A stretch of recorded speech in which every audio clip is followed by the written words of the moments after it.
തൃശൂർ പാലപ്പിള്ളിയിൽ കാട്ടാന ഇറങ്ങി ജനവാസ മേഖലയിൽ ഇറങ്ങിയ കാട്ടാന കൃഷി നശിപ്പിച്ചു.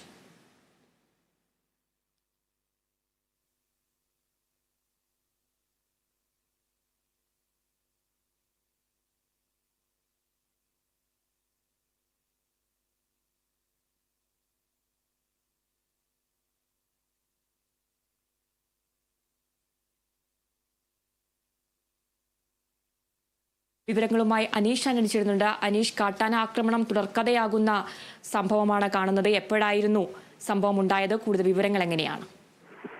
അതിര പുലർച്ചെ 4 മണിയോടെയാണ് ഈ മേഖലയിൽ, പാലപ്പിള്ളി മേഖലയിൽ കാട്ടാനക്കൂട്ടം ഇറങ്ങി വ്യാപകമായി കൃഷി നശിപ്പിച്ചത്. പുലിക്കണ്ണി, പാലപ്പിള്ളിക്ക് അടുത്തുള്ള പുലിക്കണ്ണി എന്ന് പറയുന്ന സ്ഥലത്താണ് ഇത്തരത്തിലൊരു കൃഷിനാശം കാട്ടാനക്കൂട്ടം വരുത്തിയത്.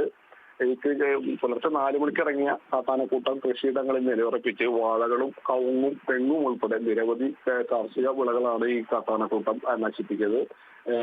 രാവിലെ 6 മണിയോടെ ടാപ്പിങ്ങിനെത്തിയ തൊഴിലാളികൾ പടക്കം പൊട്ടിച്ചാണ് ഈ ആനയെ അവിടെ നിന്നും തുരത്താനായത്. എന്തായാലും ഈ മേഖലയിൽ നിരവധി നാളുകളായി ഇത്തരത്തിൽ പുലി, അതുപോലെ കാട്ടാന, ഇവരുടെ ശല്യം ഈ പ്രദേശവാസികൾ സഹിക്കുന്നത്. ഈ പ്രദേശവാസികളും കർഷകരൊക്കെ പറയുന്നത് ഈ പുലിയും ആനയും ഒക്കെ ഇറങ്ങുമ്പോൾ വനവകുപ്പ് ഉദ്യോഗസ്ഥർ വിവരം അറിയിക്കും, പക്ഷെ അതിനെ തുടർ നടപടികൾ ഒന്നും എടുക്കുന്നില്ല അധികൃതരും. അതായത് ജനപ്രതിനിധികൾ ഉൾപ്പെടെയുള്ളവരും ആരും ഇതിനൊരു തുടർ നടപടി അല്ലെങ്കിൽ തങ്ങളെ ഇത്തരത്തിൽ കാട്ടാന വന്യമൃഗങ്ങളുടെ ആക്രമണങ്ങളിൽ നിന്ന് രക്ഷിക്കാനുള്ള ഒരു നടപടിയും ശാശ്വത പരിഹാരവും ആരും ചെയ്യുന്നില്ലെന്നൊരു വലിയ ആരോപണമാണ് ഈ മേഖലയിലുള്ള കർഷകർ പറയുന്നത്. പ്രത്യേകിച്ച് പണയം വെച്ചും ലോണും, സ്വർണ്ണാഭരണങ്ങൾ പണയം വെച്ചും ലോൺ എടുത്തും ഒക്കെയാണ് ഇവർ കൃഷി നടത്തുന്നത്. ഇതെല്ലാം കാട്ടാന ഒറ്റ രാത്രി കൊണ്ട് തകർക്കുന്ന ഒരു സാഹചര്യമാണ് ഈ മേഖലയിൽ ഉള്ളത്.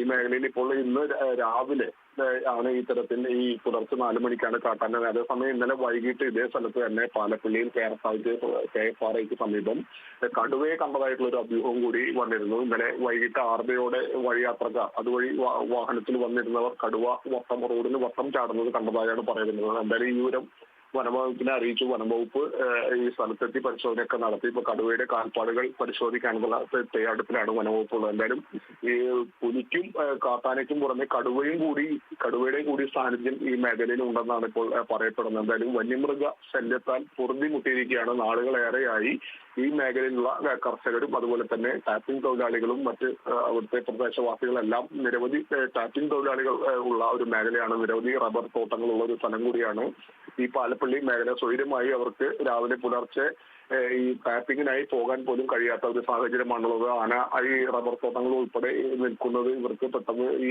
ഇരുട്ടായതിനാൽ കാണാൻ കഴിയാത്തൊരു സാഹചര്യമുണ്ട്. കാട്ടാനയുടെ ആക്രമണം നേരിടേണ്ട ഒരു സാഹചര്യം കൂടിയുണ്ട്. എന്തായാലും ഇവർക്കെല്ലാം സ്വൈര്യ ജീവിതം നയിക്കാനുള്ള വഴി അധികൃതരും അതുപോലെ തന്നെ ജനപ്രതിനിധികൾ ഉൾപ്പെടെ ഇടപെട്ട് നടത്തണം എന്നാണ് ഇവർ പറയുന്നത്. ഇവർക്ക് ഈ മേഖലയിൽ ട്രഞ്ച് സ്ഥാപിക്കണം, അതുപോലെ തന്നെ വൈദ്യുത വേലി കൃത്യമായി സ്ഥാപിക്കണം എന്നതൊക്കെയാണ് ഇവരുടെ ആവശ്യം. അതുപോലെ തന്നെ ഈ കടുവയെ കണ്ട സ്ഥലത്ത് കൂട് സ്ഥാപിക്കണം, ക്യാമറ സ്ഥാപിക്കണം എന്നത് ഉൾപ്പെടെയുള്ള കാര്യങ്ങളും ഈ പ്രദേശവാസികൾ പറയുന്നുണ്ട്. എന്തായാലും ഞാൻ നേരത്തെ പറഞ്ഞ പോലെ വന്യമൃഗശല്യത്താൽ നാളുകളായി പൊറുതിമുട്ടി കഴിയുന്ന ഒരു മേഖലയാണ് ഈ പാലപ്പിള്ളി മേഖല. ആതിര.